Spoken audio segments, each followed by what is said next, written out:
Scontro sulla strada dei Laghi a Revine tra un'auto e una moto. Sul posto interviene l'elisoccorso di Treviso Emergenza, ma per il Centauro, un 29enne di Cison di Valmarino, non c'è stato nulla da fare. Una nube si è elevata alta e ben visibile da buona parte della Marca, è interessata una fabbrica cusignana. A lavoro i vigili del fuoco con alcune squadre, non risultano feriti, predisposto un presidio del SUEM 118 e dei Carabinieri. Attimi di paura questa mattina per una presunta fuga di gas alla scuola primaria di Camalò di Povegliano. Bambini evacuati e vigili del fuoco sul posto, ma si trattava di un falso allarme.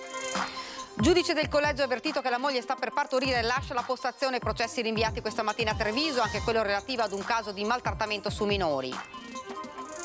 C'è un commercialista di Treviso tra i 48 indagati nell'inchiesta della finanza di una rete di professionisti e società che gestivano bonus edilizi per interventi mai realizzati ma incassando i crediti. Dopo lo scontro in diretta tra il leghista Marcato e il meloniano De Carlo interviene il commissario regionale della Lega Stefani. Basta beghe e restiamo concentrati sulle amministrative. Si è aperto con i big del terzo polo la corsa casugana di Nicolò Rocco alla Piani, con Rocco che punta al ballottaggio e Calenda che bolla Conte come troppo conservatore. Pasqua e Pasquetta, l'Ascom annuncia in provincia di Treviso per i ristoranti si registra il tutto esaurito, buone le prenotazioni anche nelle agenzie di viaggio. Buonasera, ben ritrovati dalla redazione di Treviso. Dunque, questi i titoli in primo piano, però il sondaggio che vogliamo proporvi questa sera che riguarda gli affitti. Treviso troppo cara? Se siete d'accordo, quindi volete rispondere sì, lo vedete in sovraimpressione il numero 0422 16 26 691, se invece non siete d'accordo, quindi il no 0422 16 26 690. L'esito di questo sondaggio nel corso della nostra trasmissione di questa sera, Ring. Ed ora la cronaca con un vasto incendio che si sta sviluppando in questi minuti nella zona di Giavera del Montello, in via San Rocco. Sembra che le fiamme si siano sviluppate, lo vedete, in un magazzino dell'azienda Debbie Line di abbigliamento e accessori per l'infanzia. La nube nera è visibile da buona parte della provincia. I vigili del fuoco bersagliati di telefonate. L'incendio riguarderebbe bancali di vestiti e altro materiale plastico facilmente infiammabile. La nuba, come detto, è visibile da moltissimi comuni, non solo dell'Alta Marca, ma addirittura dal veneziano e dal padovano. Preoccupa per le sue dimensioni. Alcuni residenti testimoniano di sentire odore di materiale bruciato anche da molto lontano. Ci collegheremo fra pochissimi minuti con la nostra Francesca Bozza e il nostro Francesco Ceron, che si stanno portando sul luogo, sul posto. Come vi ho detto, ci sono numerose squadre dei vigili del fuoco, i carabinieri ed un presidio del SUEM.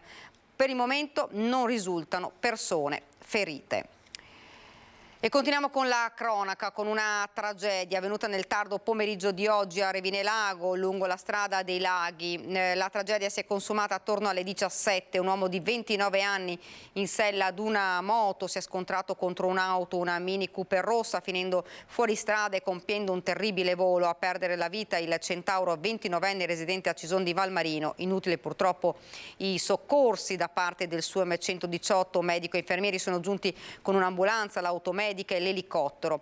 Per i rilievi di legge sono invece intervenuti gli agenti della Polizia Stradale e del distaccamento di Vittorio Veneto. Si tratta della 14ª vittima della strada dall'inizio dell'anno. Il traffico sulla provinciale ha subito avuto ripercussioni ed è stato temporaneamente incanalato in una sola corsia di marcia. Si sono formate code in entrambi le direzioni.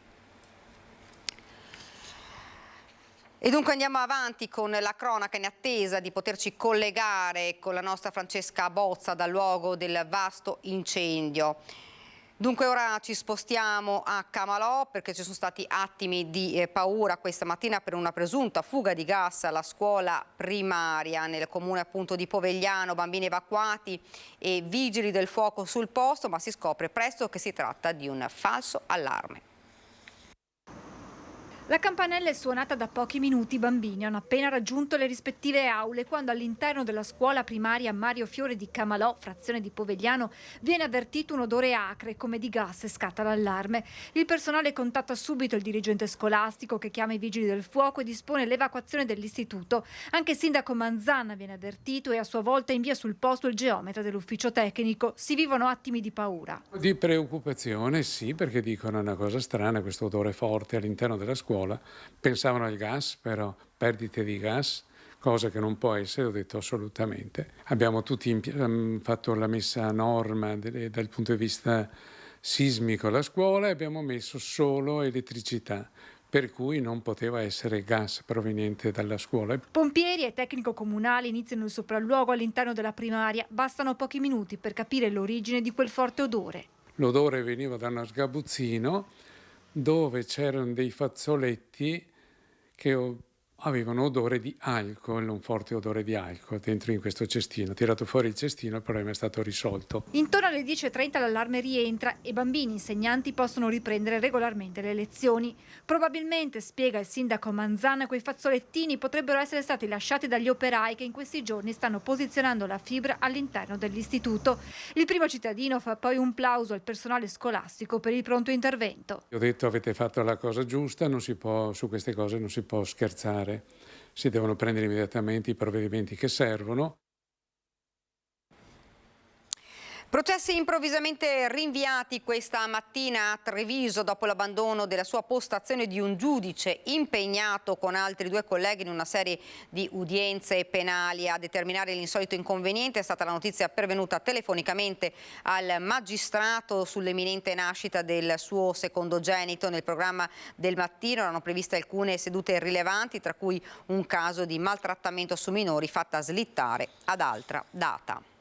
E continuiamo sempre con la cronaca. C'è anche un commercialista di Treviso tra i 48 indagati per un'indagine della Guardia di Finanza, una rete tutta Italia di professionisti e società che gestivano bonus edilizi per interventi mai realizzati ma incassando i crediti. 48 persone indagate, tra cui un commercialista di Treviso, e beni per 90 milioni di euro sequestrati. È il bilancio di un'operazione della Guardia di Finanza e della Procura di Monza nell'ambito dei bonus edilizi, con l'accusa di frode aggravata allo Stato, autoriciclaggio, indebite compensazioni di crediti fittizi, sequestrati anche appartamenti, ville e conti correnti. Secondo le indagini, un commercialista calabrese con casa in Brianza avrebbe acquistato da decine di persone crediti per interventi edilizi, bonus facciata, ecobonus, per un valore di 13 milioni di euro, facendo poi partire cessioni a catena dei crediti per lo più lo stesso giorno, poi monetizzati presso Poste Italiane.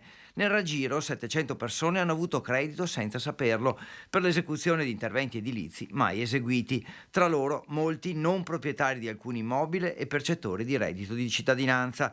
2 commercialisti, uno di Napoli e uno di Treviso, avrebbero provveduto alle false comunicazioni all'Agenzia delle Entrate per la disponibilità di crediti fiscali per decine di milioni di euro, a fronte di interventi di efficienza energetica, rischio sismico, impianti fotovoltaici mai eseguiti. Tra i beni sequestrati, 3 ville tra Venezia e Massa Carrara, 38 milioni di euro di crediti d'imposta e una Porsche.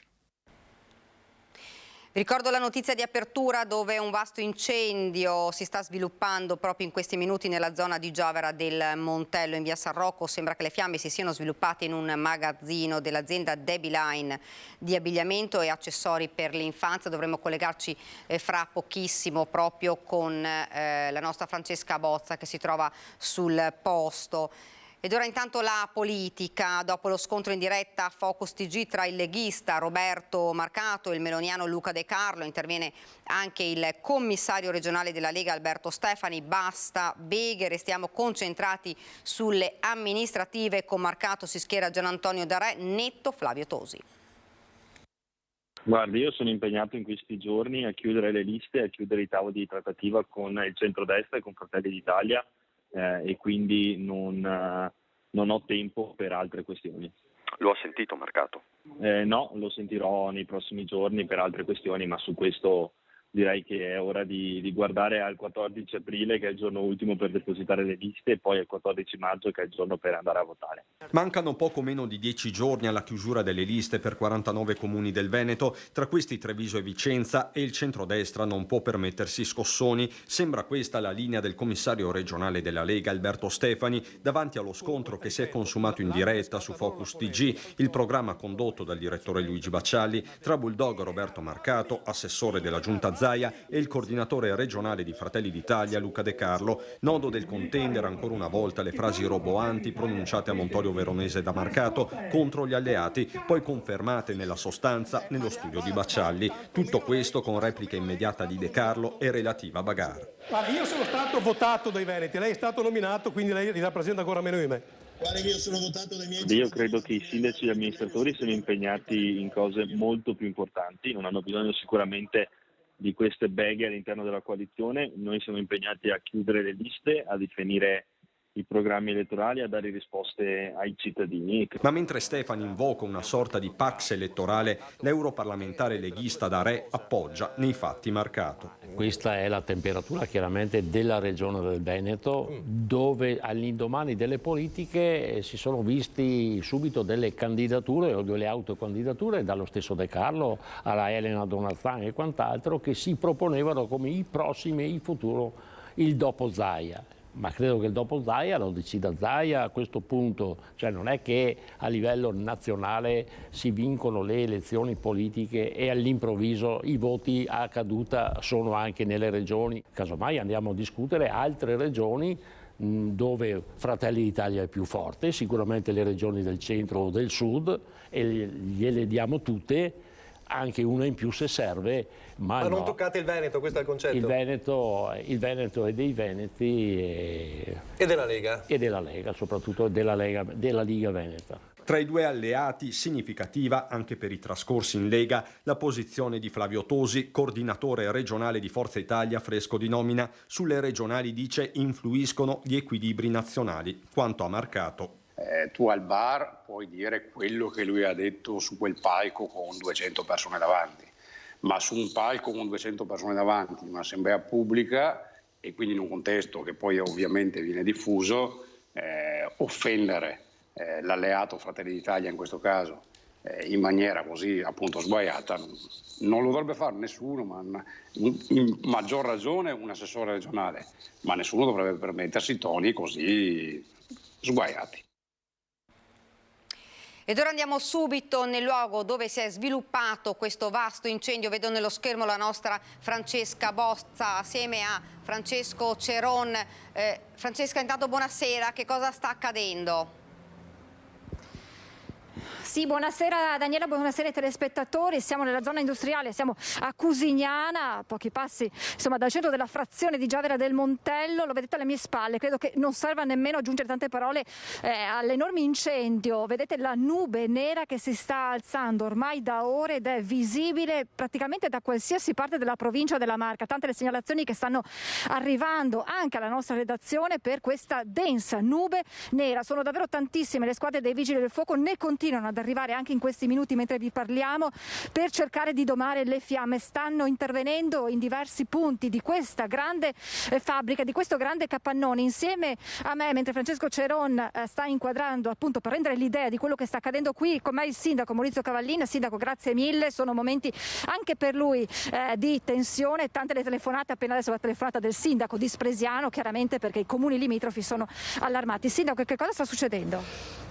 Ma sta succedendo un bel disastro perché inaspettato, è questo capannone che è da 74 che è qua, è un capannone adibito a lavorazione della Benetton e poi è stato dismesso e poi è sempre fatto un po' da deposito, magazzino, ecco. Quindi anche in questo momento è un magazzino, però ancora non so dire cosa, che parte, cioè meglio, cosa c'era dentro in questo magazzino, ecco. Comunque questa nube che da più di un'ora e mezza che sta alzandosi, che sta ormai invadendo tutte le zone vicine, faccio un appello a tutta la cittadinanza che stia dentro in casa, stia chiusa, che non esca, che usi tutte le precauzioni possibili, quindi mascherina se escono e tutto quanto, perché qua i vigili del fuoco sono arrivati in forze, perché questo non è un incendio da poco, ma ne avranno parecchio da lavorare, credo che non basti tutta la notte. Ecco. Lei è in contatto appunto anche con i suoi colleghi dei comuni qui limitrofi? Sì, adesso ho avuto qualche telefonata da qualche collega e adesso appena avremo anche qualche indirizzo su se è tossica, se non è tossica dall'ARPA, provvederemo subito a informare e a fare un'ordinanza che dia almeno delle indicazioni a tutti quanti. Ecco, chiaramente è ancora presto per eventuali ordinanze, si aspetta di capire anche i rilievi che farà l'ARPAV. Chiaramente, ecco qui adesso, se Francesco inquadra, sta arrivando l'ennesimo camion dei vigili del fuoco, c'è anche l'unità comando locale della protezione civile con 2 mezzi, anche perché insomma sindaco, il fatto che ci siano anche tanti curiosi come sempre accade, tanta gente anche sulle terrazze, quindi sì. Noi abbiamo la mascherina FFP2 come potete vedere, proprio per una questione di precauzione, vedere tanta gente qui insomma. No, infatti dico alla gente di non venire qua sul posto, perché non aiuta certamente certamente i soccorsi, ecco, perché ringrazio soprattutto anche la protezione civile del nostro comune, ma anche quelle di Volpago e di Montebelluna che ci stanno dando una mano proprio nella gestione del territorio, perché appunto è un grosso problema e cerchiamo di tenerlo sotto controllo il più possibile. Ecco. Poi chiaro, in un secondo momento si cercherà anche di capire quelle che sono le cause, visto che appunto era una zona dismessa, comunque insomma a parte questo magazzino dove probabilmente erano rimaste delle scorte, delle precedenti. O che magari era una parte di un magazzino che era adesso, perché c'era in questo momento era adibito a magazzino, quindi utilizzato.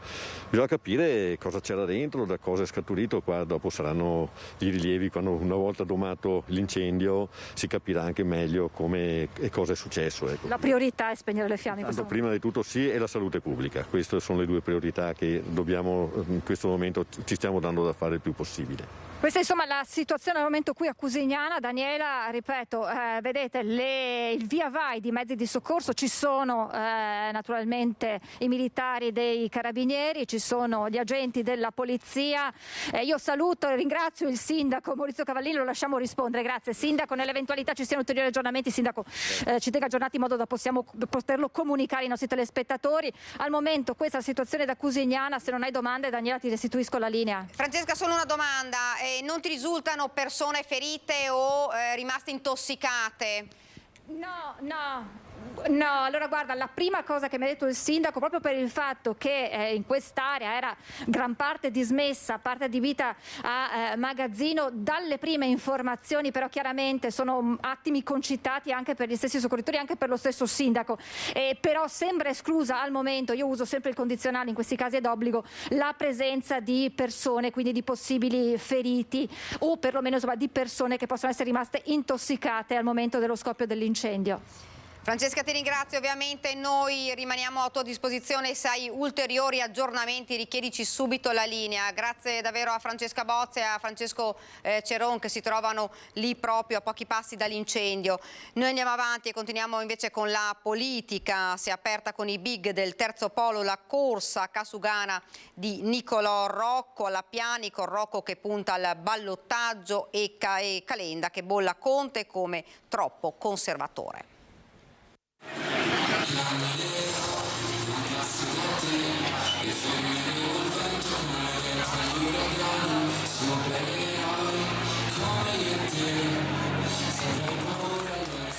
Salgono sul palco 1 a 1 i candidati consiglieri del terzo polo nella serata di apertura della campagna elettorale di Nicolò Rocco. Al suo fianco Carlo Calenda, Elena Bonetti, Ettore Rosato e molti altri, di fronte alla platea al completo che accoglie Rocco con un applauso e lo ascolta parlare di sostenibilità ambientale, lotta alle solitudini e sostegno ai giovani. Non mi sarei mai aspettato 600 persone, più tante che purtroppo non sono riuscite a entrare, voler venire a una serata in cui si parla di politica. Per me questa è la buona politica. Io non ho voluto dei leader nazionali per avere dei simboli di partito, ma ho voluto il ministro dello sviluppo economico più bravo degli ultimi 10 anni e una bravissima ministra del governo Draghi che si è occupata di famiglia e pari opportunità, perché crediamo che lo sviluppo economico e le pari opportunità stiano insieme. Questa è la nostra idea di Treviso. Una partecipazione che entusiasma, dice Rocco, e che fa ben sperare. Mario Conte ha sempre detto che io sono il suo principale sfidante e devo dire che oggi questa sala lo dimostra. Alle politiche il terzo polo ha raggiunto il 15% dei consensi a Treviso, ma le amministrative sono tutt'altra partita. Conte è bravo amministratore, ma troppo conservatore, secondo Calenda. Io penso che Conte è un sindaco che ha fatto cose buone e io cerco sempre di giudicare oggettivamente. Il punto però è quanto la città ha sposato una visione e quanto invece è stata ben amministrata. Le due cose devono andare insieme. Dunque noi pensiamo che oggi c'è bisogno di un'iniezione di persone che abbiano una idea un po' più, come posso dire, un po' più moderna di Treviso. Non dobbiamo e non possiamo nasconderci che le forze di maggioranza che anche qui hanno governato in questo momento stanno rischiando di mandare a monte la più grande occasione che l'Italia ha avuto, i fondi del PNRR. Questo governo che non sa ammettere le proprie responsabilità e non ha la capacità di portare a termine i progetti non saprà essere davvero a servizio di questa città. Di cosa ha bisogno secondo lei una città come questa?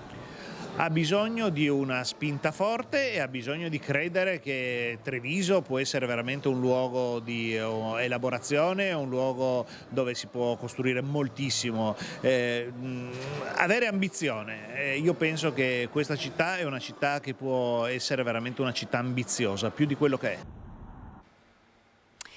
Verrà eseguita nelle prossime ore l'autopsia sul corpo di Domenico Zanatta, 49 anni, spentosi all'improvviso nella notte tra domenica e lunedì nella sua casa di Treviso, colto da un malore.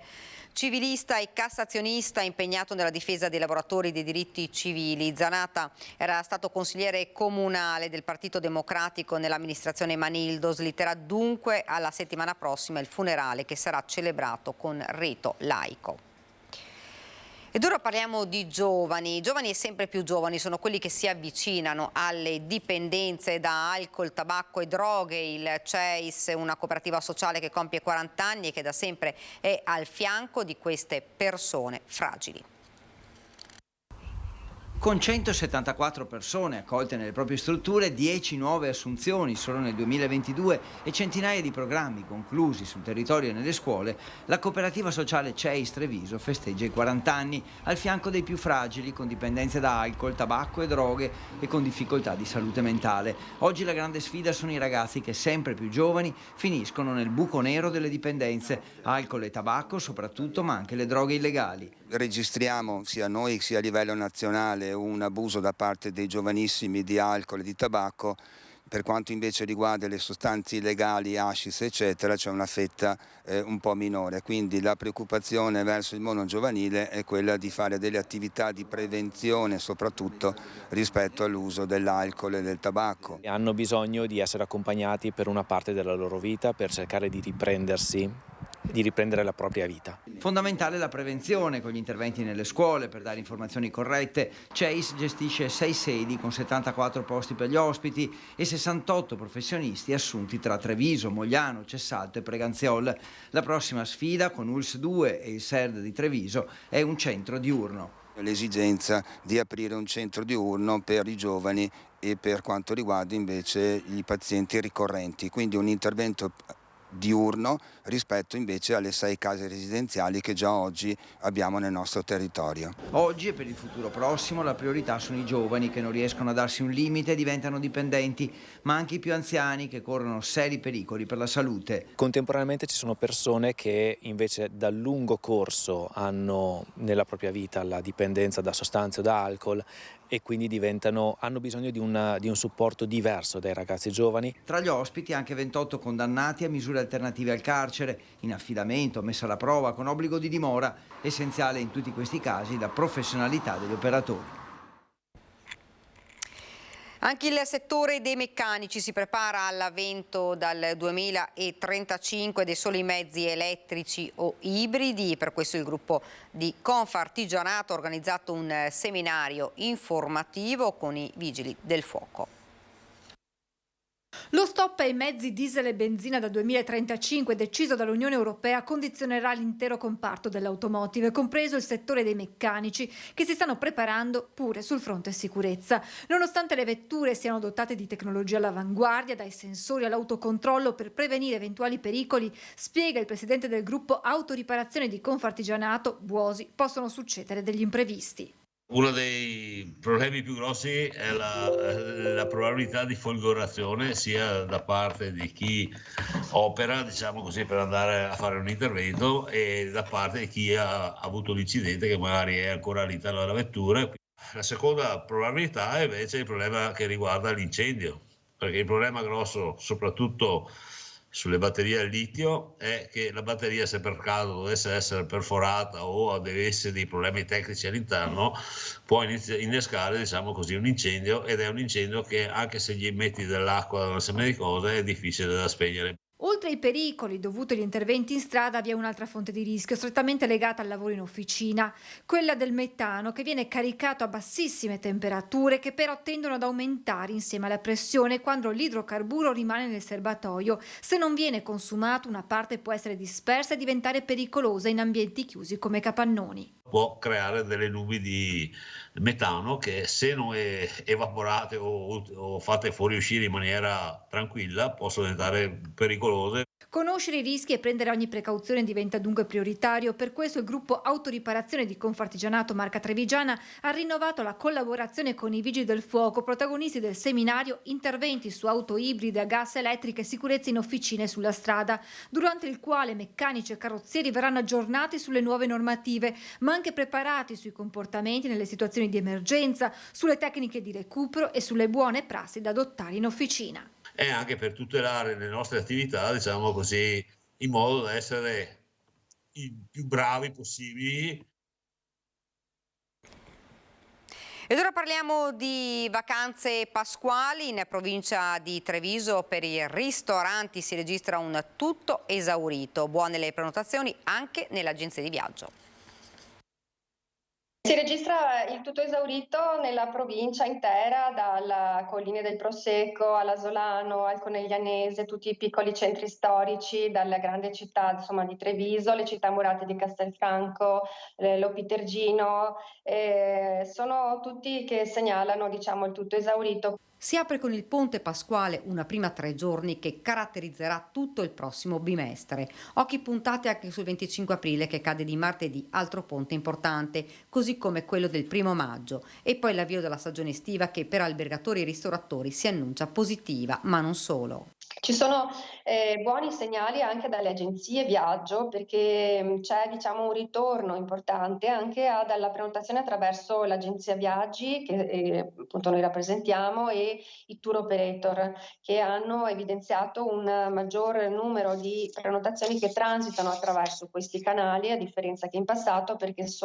garantiscono affidabilità. Molte prenotazioni di vacanze brevi con 2 o 3 notti, che ha fatto registrare un aumento del 5%, soddisfazione per l'arrivo in questo periodo di turisti stranieri. Ci sono turisti stranieri che stanno ritornando bene anche dall'Austria e dalla Germania, attratti fortemente nella nostra provincia per l'attrattore importante delle Colline del Prosecco, patrimonio UNESCO, quindi c'è una maggiore attenzione al nostro territorio. L'aeroporto Canova, poi implementato, termina a Sartorato nuove destinazioni e tratte che attirano turisti nel nostro territorio, che non è più solo meta di passaggio per raggiungere Venezia, ma che viene scelta per visitare le nostre attrazioni turistiche.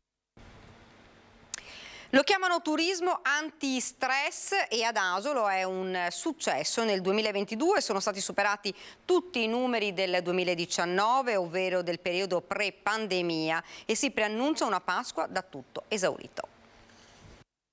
Noi abbiamo fatto un confronto in questi giorni con le entrate economiche derivanti dai parcheggi a pagamento posti sia in centro storico che nelle immediate vicinanze, e abbiamo avuto un aumento del 30% rispetto ai dati del 2019. I parcheggi non mentono e parlano di flussi in aumento rispetto al periodo pre-pandemia. Nel 2019 i parcometri comunali hanno incassato 136.000 euro, 165.000 nel 2022, stesso trend per l'area sosta della Cipressina, da 75 a 85.000. Salgono gli introiti della tassa di soggiorno da 40 a 45.000 e i camper da 616 a 727. Boom anche nelle visite guidate, sempre al completo. Un vero e proprio unplane trainato dall'inserimento di Asolo nel circuito delle città slow, formula che ha funzionato nelle stagioni dure del Covid. Qualcuno lo chiama anche turismo antistress.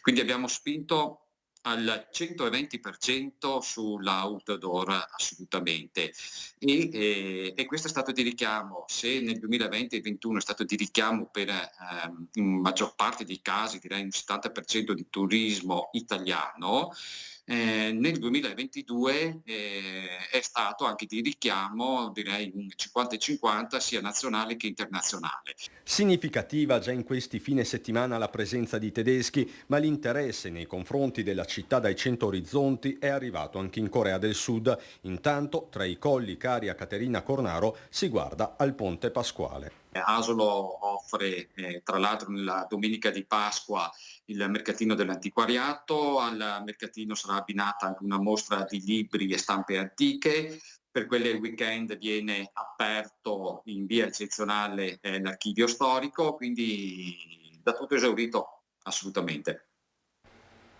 Ed ora ci fermiamo per una piccola pausa pubblicitaria.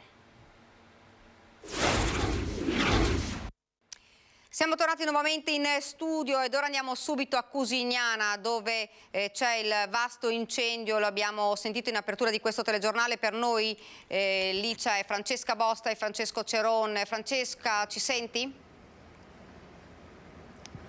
Sì, Daniela, buonasera di nuovo. Un veloce aggiornamento, per lo meglio ci siamo spostati con Francesco Ceron per farvi vedere la vastità di questo incendio. State vedendo i vigili del fuoco e apro una parentesi, nella pausa tra un collegamento e l'altro avremo contato altri 2-3 mezzi arrivati. Ce ne saranno almeno una decina all'interno di questo enorme piazzale. Stanno intervenendo, lo vedete, con gli idranti da fuori attraverso quelle aperture, quella sorta di oblò attraverso i quali, non so se a casa riuscite a vederli, si vedono ben evidenti le fiamme che continuano a bruciare.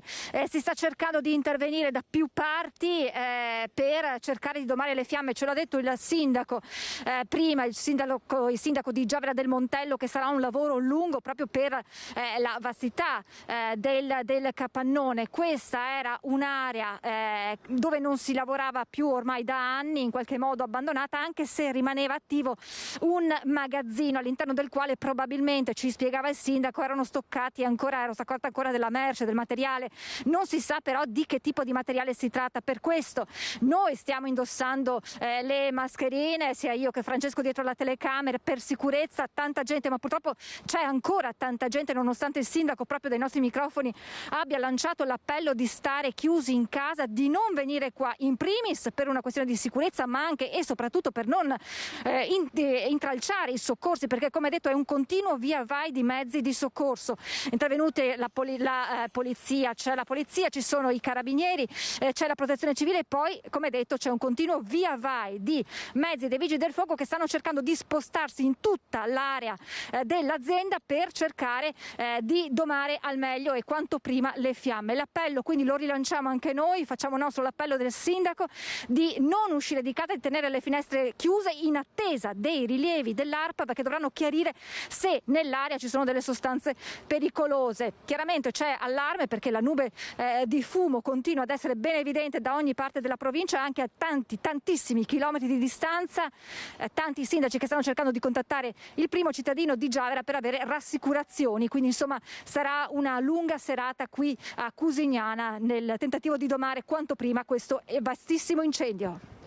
Grazie davvero Francesca, grazie, buon lavoro ovviamente a Francesca Bozza e Francesco Ceron. Noi andiamo avanti invece con il nostro telegiornale, parliamo di Treviso, cuore del film del regista argentino Gabriele Otero, protagonista un dentista trevigiano che da sempre sogna di recitare. Everything happened in Treviso because the story is born in Treviso. La storia nasce a Treviso e la cosa più importante è che Treviso è il cuore del film. Racconta la storia di un ragazzo albanese e dei suoi problemi. Treviso, poi Venezia, Torino, Parigi, Amsterdam, Durazzo e Ibiza faranno da sfondo al film Raw, patrocinato dal comune di Treviso e col sostegno di Veneto Film Commission. Seconda opera del regista argentino Gabriele Otero, racconta la storia di un giovane di origini albanesi che arriva nella Marca per lavorare come imbianchino con il fratello, ma per fare denaro più in fretta decide di diventare un gangster di lusso. A interpretarlo il dentista trevigiano Paolo Bellini, campione di box thailandese. Il destino mi ha portato a contatto con Gabriele che io voglio fare un film. Ah, va bene, ti racconto la storia. No, lo facciamo insieme e saremo soci al 50%. Tu imparerai e io grazie a te creerò qualcosa che insieme sarà il nostro bambino. E oggi abbiamo creato un prodotto che penso che cambierà, rivoluzionerà tutto il cinema. Le riprese inizieranno a settembre 2023, mentre la pellicola sarà nelle sale nel 2024. Mi piace molto Treviso, ultimamente la mia vita è molto collegata con Treviso, lavorativamente parlando, e adesso per questo piacere, diciamo, amichevole. Il personaggio è molto esplosivo, ugualmente come me, bella come me, quindi vediamo, il regista è veramente azzeccato. La restera, scene urbane, locali di Treviso emergeranno molti volti nel film. Diciamo che a Treviso girano un sacco di cose molto interessanti. Le persone belle che arrivano. Le persone sono qui. molto interessanti. Esatto. Persone speciali. Ed ora siamo alla nostra pagina da Belluno e provincia.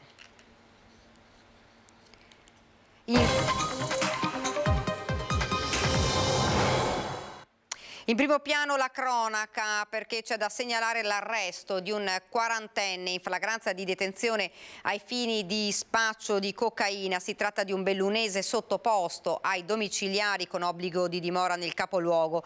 Venerdì scorso l'uomo è stato fermato dagli agenti della squadra mobile in un parcheggio nel quartiere di Mussoi durante un controllo eseguito a conclusione di attività informativa personale. A bordo della sua auto i poliziotti hanno rinvenuto e sequestrato 13 palline confezionate con nylon termosaldato contenenti cocaina. La perquisizione è stata estesa anche nell'abitazione del quarantenne, nella quale sono state trovate le attrezzature per il confezionamento delle dosi e denaro contante per 34.700 euro. La droga del peso di circa 36 grammi è stata sequestrata assieme al denaro e all'auto. Questa mattina la misura cautelare è stata convalidata dall'autorità giudiziaria. E ancora la pista da bob a Cortina a tenere banco nella discussione aspra accesa dagli ambientalisti che la ritengono inutile ed esosa. Oggi in una nota la Commissione internazionale per la protezione delle Alpi ha fatto sapere ciò che era già noto, e cioè che il Comitato internazionale olimpico non è necessario costruire una nuova pista di bob per ospitare i giochi olimpici invernali, perciò si debba utilizzare una pista esistente. Cipra si rivolge perciò di nuovo ai responsabili italiani per l'organizzazione dei giochi affinché venga formulata immediatamente una richiesta ai gestori della pista di bob di Innsbruck per l'utilizzo di quell'impianto. Fondazione Milano Cortina nel momento in cui vi parliamo non ha ribattuto alla nota di Cipra. D'altro canto a Cortina i lavori dello strip out della pista Eugenio Monti sono già avviati e dovrebbero concludersi entro un mese. Poi sarà il tempo della gara d'appalto e dell'avvio dell'intervento, un percorso già avviato dal quale è difficile immaginare passi indietro. Ed ora cambiamo argomento, una dietro l'altra, senza soluzione di continuità. Le gare per i lavori banditi dal comune di Belluno stanno andando deserte. Prima quella per la gestione degli impianti del Nevegal, oggi la gara per la costruzione del Pala de Mas 2, il nuovo palazzetto dello sport che dovrebbe nascere dietro la struttura principale al Foro Boario. Non ci stiamo con i prezzi, commenta amaramente l'assessore ai lavori pubblici Franco Roccon. La realizzazione del Pala de Mas 2 non fa gola alle imprese di costruzione perché il budget a disposizione non è capiente per coprire i costi dei materiali che da circa un anno sono saliti alle stelle. A Palazzo Rosso non ci si dà pace alla scadenza dei termini fissati dal bando di gara per costruire il nuovo palazzetto al Foro Boario destinato alla ginnastica, alla scherma e alle arti marziali. Nessuna impresa ha presentato la propria offerta alla stazione unica appaltante di Vicenza. Nel mondo dei lavori pubblici i prezzi sono assolutamente saliti all'inverosimile. Noi nei nostri bandi applichiamo il prezzario 2019, adesso è uscito il prezzario 2022. Sta di fatto però che i soldi sono quelli del 2021, quindi non ci stiamo assolutamente dentro. Ciò che i sindaci stanno chiedendo a gran voce è che i fondi per la rigenerazione urbana 1 e 2 per i bandi inglobati dal PNRR possano avere un aumento di almeno il 20% della disponibilità economica.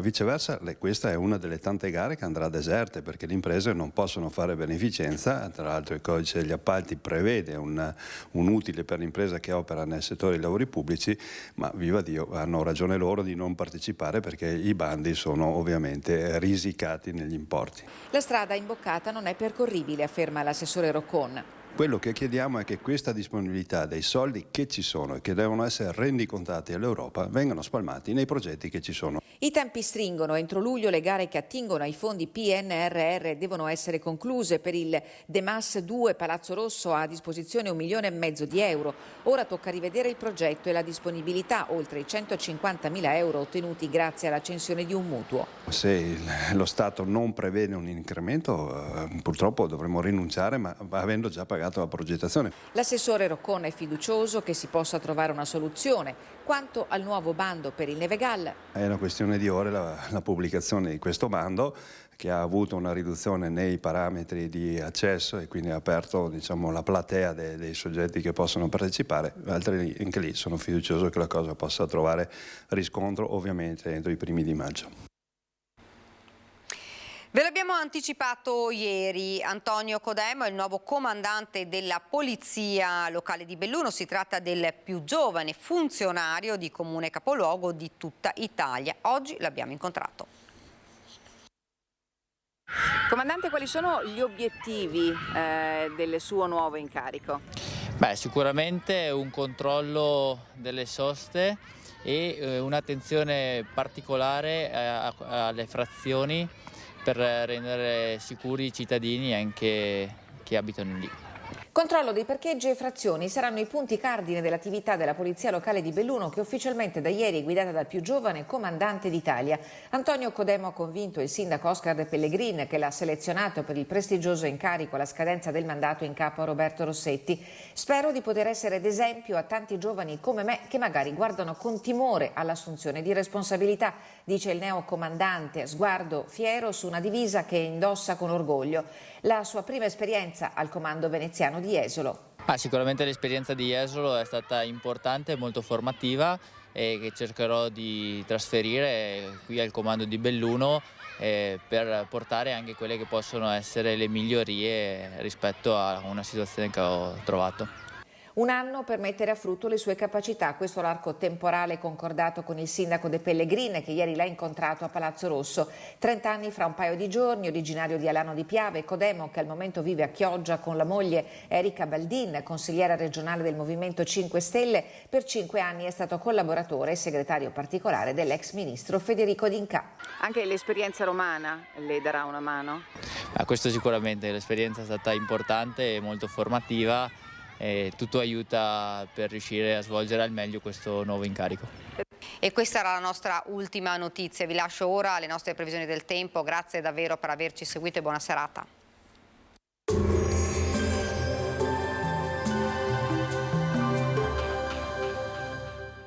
Entra nel mondo Lolato. Da oltre 40 anni un team di professionisti per migliorare la qualità della tua vita. Centro del piede con servizi di podologia. Laboratorio per la produzione di plantari e calzature su misura. Bentrovati al meteo. Avanza l'alta pressione, il tempo si manterrà buono ovunque. Vediamo insieme il dettaglio di mercoledì 5 aprile. Sul Veneto sarà asciutto con ampio soleggiamento un po' su tutti i settori, vedete, della nostra regione. Il cielo sarà limpido e con ottima visibilità. Clima fresco con temperature minime tra lo 0 e i 5 gradi, massime tra i 10 e i 14 all'incirca. Ci spostiamo ora sul Friuli Venezia Giulia, dove avremo poche novità. Anche qui tanto sole con cielo sereno al mattino, qualche addensamento nel pomeriggio ma sempre senza piogge. Temperature minime tra 1 e 3 gradi, massime sui 10-12 gradi. Infine diamo uno sguardo al Trentino Alto Adige. Sarà soleggiato con qualche annuvolamento, anche in questo caso innocuo. Temperature minime intorno ai 2 gradi, massime infine sui 14 gradi all'incirca. Dal meteo di Antenna 3 è tutto, arrivederci al prossimo aggiornamento.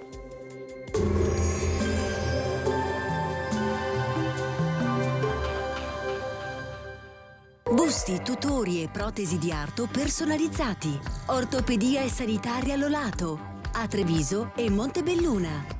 Lolato, soluzioni per star bene.